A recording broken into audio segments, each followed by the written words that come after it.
Olá a todos, bem-vindos a mais uma terça-feira de reflexão bíblica. Hoje gostava que fôssemos até à primeira carta de Paulo aos Tessalonicenses, aquela que é ou a primeira ou a segunda carta que Paulo escreveu na sua vida, não sabemos se ele deve ter escrito cartas antes, mas que escreveu no Novo Testamento, dependendo se achamos que Gálatas foi escrito mais cedo ou se Gálatas foi escrito mais tarde. Não há uma opinião consensual acerca disto, mas de qualquer maneira é uma das primeiras cartas que o apóstolo escreve. Ele está na sua segunda viagem missionária, ele tinha estado em Tessalónica, a cidade de onde pertence esta igreja que lê a carta, era a capital da província romana da Macedónia, hoje fica na Grécia. Era uma cidade muito importante, uma cidade em que o apóstolo Paulo tinha pregado na sua segunda viagem missionária e de onde tinha sido expulso pelos judeus, tendo partido depois para a Bereia. Mais tarde, Timóteo chega com notícias a Paulo acerca desta igreja e do que estava a passar nesta igreja, como vemos no versículo 6 do capítulo 3. E então, em resposta a esses problemas e a essas dificuldades que a igreja na cidade de Salónica está a ter, Paulo escreve esta carta. É uma carta que tem um foco muito interessante a nível escatológico, a nível do futuro e da vinda de Jesus, e hoje queria precisamente que pensássemos na salvação, porque este mês estamos a pensar acerca de eu creio na salvação, mas à sombra deste evento que vai acontecer um dia, que é o regresso de Jesus, a segunda vinda de Jesus e também a ressurreição dos mortos. E por isso gostava então de ir ao último capítulo da primeira carta de Paulo aos Tessalonicenses. Gostava que lêssemos do versículo 1 ao versículo 11. E diz o seguinte então a palavra de Deus. Quanto à época e ao momento em que isto acontecerá, e isto Paulo está-se a referir ao que tinha falado no final do capítulo 4, que é precisamente à ressurreição dos mortos e à segunda vinda de Jesus. Então, do início. Quanto à época e ao momento em que isto acontecerá, irmãos, não preciso de vos escrever a esse respeito, porque sabem bem que esse dia virá inesperadamente como um ladrão de noite. Na verdade, quando as pessoas disserem agora há paz e segurança, então virá de súbita catástrofe. Será como que uma grávida começa sentindo as dores de parto. Não poderão escapar de forma alguma. Mas vocês, irmãos, já não vivem mais nas trevas para que venham a ser surpreendidos por esse momento como por um ladrão. Pois todos são filhos da luz, filhos do dia. Não pertencemos ao domínio da noite e das trevas. Estejamos então vigilantes e não adormecidos como o resto das gentes. Estejamos alerta e sejamos sóbrios em vivermos na luz do dia. Estejamos alerta e sóbrios. Versículo 7. Em geral é de noite que as pessoas dormem e também que se embebedam, mas nós vivemos na luz do dia e é por isso que devemos ser moderados, revestidos da couraça da fé e do amor, tendo como capacete a esperança da salvação, porque Deus não nos destina à condenação, mas à posse da salvação através do nosso Senhor Jesus Cristo, o qual morreu por nós para que, quer estejamos vivos, quer estejamos já mortos, quando Ele vier, possamos viver juntamente com Ele. Por isso animem-se uns aos outros, contribuindo mutuamente para o fortalecimento da fé, como têm vindo a fazer. Ok, estes são 11 versículos muito interessantes para pensarmos acerca da nossa salvação, acerca da vinda de Jesus. O meu foco não é tanto a vinda de Jesus neste momento, neste vídeo que vocês estão a ver. O meu foco é mais em relação à questão da salvação. Só que a questão da salvação é extremamente enquadrada e tem um peso muito grande quando é vista à luz desta vinda de Jesus. E então, como eu estava a dizer, os Tessalonicenses estavam preocupados com esta vinda de Jesus, com esta ressurreição dos mortos. O apóstolo Paulo parece que não esteve lá muito tempo na cidade, então eles ficaram com dúvidas em relação a isto e por isso é que Paulo está a responder a esta carta. E é interessante porque Paulo, e isto é muito interessante para o tempo em que estamos a viver hoje, em que por causa do Covid-19 muita gente tem profetizado acerca da vinda de Jesus e dito coisas acerca da vinda de Jesus e que isto é sinal que a vinda de Jesus está perto. Eu não digo que sim, nem digo que não. Eu gosto de seguir a linha do que Paulo diz, e o que o Novo Testamento diz é que nós, cristãos, que estamos em Jesus, não nos devemos preocupar quando é que esse dia vem.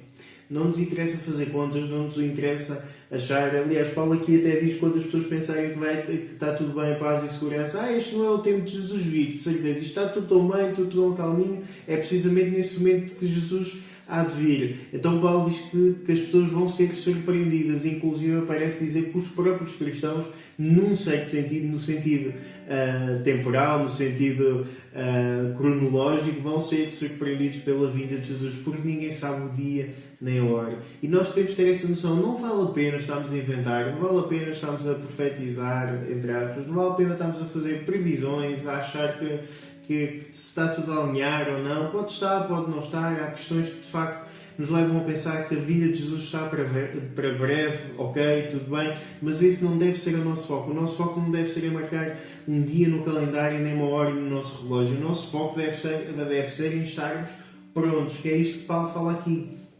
E por isso é que Paulo usa aqui uma série de contrastes, nós olharmos.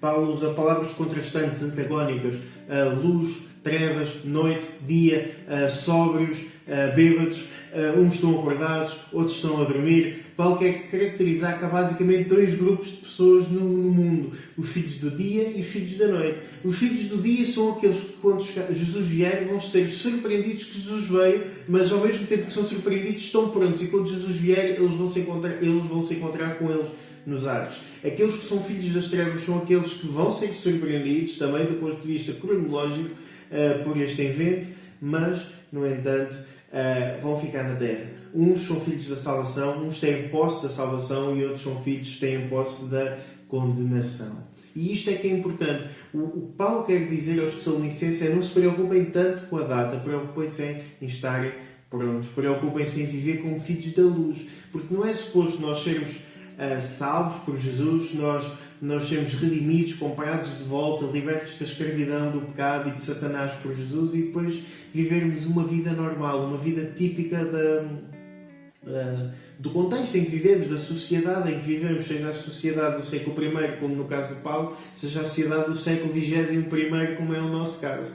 Não, nós devemos viver como filhos da luz, e isso é que é importante. Nós vivemos como filhos da luz, vivermos como pessoas que realmente têm esta salvação e fazem usufruto desta salvação que Jesus trouxe para nós. Nós devemos estar prontos neste sentido, a viver, a trabalhar para Deus, a viver como nova criação, a viver como parte, como nova criatura, parte da nova criação, como falámos há algumas semanas no 7 minutos. Esse é que deve ser o nosso foco enquanto cristãos, porque somos salvos por Deus, e se temos uma certeza tão grande, tão evidente desta salvação, é importante que vivamos de acordo com essa salvação, de acordo com o caráter de Deus, de acordo com a ética de Deus, de acordo com a maneira que Deus é, que é revelada na vida de Jesus Cristo. Esse deve ser o nosso modelo, e essa deve ser a nossa preparação para o dia em que Jesus vier, ou para o dia da nossa morte, porque Paulo também ressalva que uns vão estar a dormir, outros vão estar, aliás, uns vão estar mortos e outros vão estar vivos, não é? Como diz no versículo 10, o qual morreu por nós para que quer estejamos vivos, quer estejamos já mortos, quando Ele vier, possamos viver juntamente com Ele. Portanto, nós temos de estar prontos, quer que seja porque a nossa vida é frágil e um acidente qualquer, uma doença qualquer acaba com a nossa vida, quer que seja porque a inesperada vinda de Jesus vai chegar. Agora é muito interessante uma expressão que Paulo usa aqui no versículo 9, porque Deus não nos... Ele valeu o versículo. Porque Deus não nos destina à condenação, mas à posse da salvação. Posse da salvação, através do nosso Senhor Jesus Cristo, o qual morreu por nós. No início do versículo 10, que ainda agora lemos. É muito interessante e muito importante esta ideia da posse da salvação. Porque nós não devemos ter uma ideia que é uma ideia falsa, que se chama pelagianismo ou semi-pelagianismo, uma ideia que vem de trás com muitos séculos, que é a ideia que a nossa salvação se perde de qualquer maneira, que a nossa salvação é uma coisa tão frágil que se falharmos alguma vez temos que ir logo pedir desculpa a Jesus, porque se ele vier um segundo depois nós temos dito uma mentira, já não vamos. Não, naturalmente que não. Nós temos a posse da salvação. Ou seja, Jesus morreu por nós. Nós continuamos a pecar, nós continuamos a ser falhos, nós continuamos muitas vezes a afastar-nos de Deus. Embora enquanto sejamos cristãos, o padrão deve ser viver uma boa vida, uma vida de acordo com Deus, e de vez em quando pecar, de vez em quando ter falhas. Mas a maioria deve ser atos bons, boas obras, como Paulo usa na carta a Tito. Esse deve ser o nosso modelo. Enquanto a sociedade secular, os que não têm Jesus, o modelo deles e o típico deles é serem Pecadores de vez em quando fazem coisas boas. O nosso foco não deve ser esse. No entanto, apesar destes pecados que nós cometemos, nós temos noção que somos filhos da luz, filhos do dia, e que temos a posse da salvação nas nossas mãos, porque não foi por nós sermos muito bons, por nós pecarmos pouco, que adquirimos a salvação. Nós adquirimos a salvação porque Jesus morreu por nós e pagou o preço por nós. Logo, a salvação não depende de mim, a salvação depende de Jesus Cristo. O que eu tenho que fazer é responder com fé a essa salvação, abrir a minha mão para receber essa salvação. Isso chamamos colocar a nossa fé no Senhor Jesus Cristo, e isto é a nossa parte, que é uma parte infinitamente pequena da salvação e do processo salvífico que nós desfrutamos e daquilo que Deus fez por nós. Então nós temos posse da salvação. Uns têm posse da condenação, nós temos posse da salvação. E nós temos que ter esta certeza e esta paz. E é muito isto que Paulo quer trazer aos Tessalonicenses, é que eles sejam em paz em relação à salvação deles, porque a salvação deles não depende deles.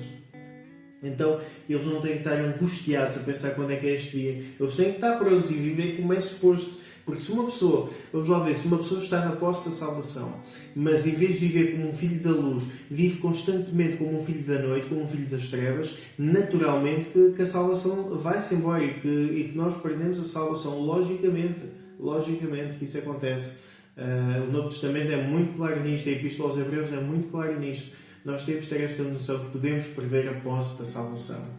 No entanto, não temos que viver angustiados por isto. Se tu vives angustiado, se estás ou não na posse da salvação, eu posso dizer que provavelmente estás. Tem paz em Deus, leia o Novo Testamento, leia a carta aos Tessalonicenses e fica em paz em relação à salvação que Jesus adquiriu para ti. Não porque tu fazes coisas bem, mas porque Jesus fez o derradeiro sacrifício.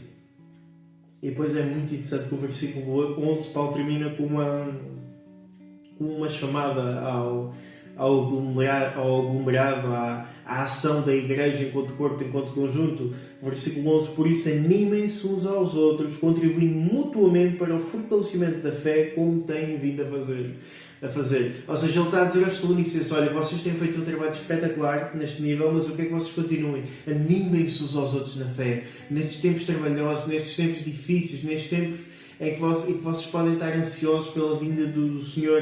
E depois seguimos para a carta dos Tessalonicenses. Alguns levam isto, a segunda carta levam isto ao extremo.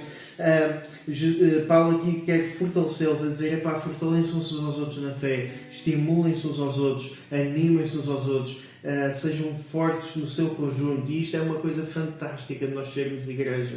Nós somos um conjunto de pessoas que desfruta da salvação. Nós somos um conjunto de pessoas que são filhos da luz em conjunto. Nós não temos que estar isolados, nós não devemos estar isolados.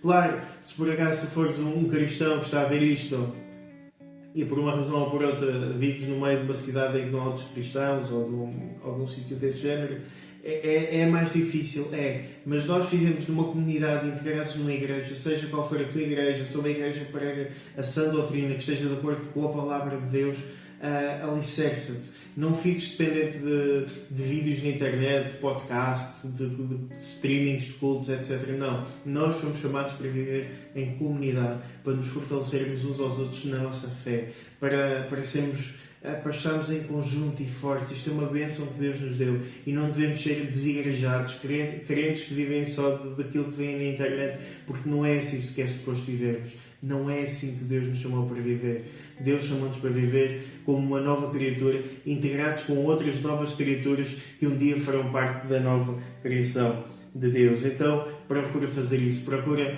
animar os outros, procura transmitir a fé aos outros, procura, quando os outros vacilam na sua salvação, ser uma força para eles, com a ajuda do Espírito Santo, ser uma rocha para eles. Nós precisamos uns dos outros, eu preciso de vocês, vocês precisam de mim. Isto é uma coisa linda de igreja.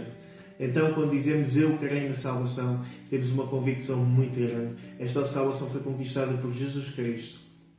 E no dia em que Ele vier, se tu estiveres na posse desta salvação, não tenhas medo, não fiques ansioso, porque tu vais estar com Ele. Tu vais desfrutar da vida, de estar com Ele, vais desfrutar desta vida eterna, na plena posse do que é isso da vida eterna. Quer estejas vivo, quer estejas morto.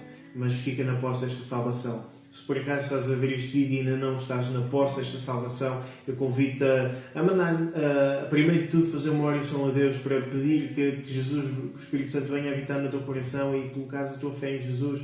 E se tiveres dúvidas, perguntas, manda-nos uma mensagem, faz um comentário neste vídeo, não sei.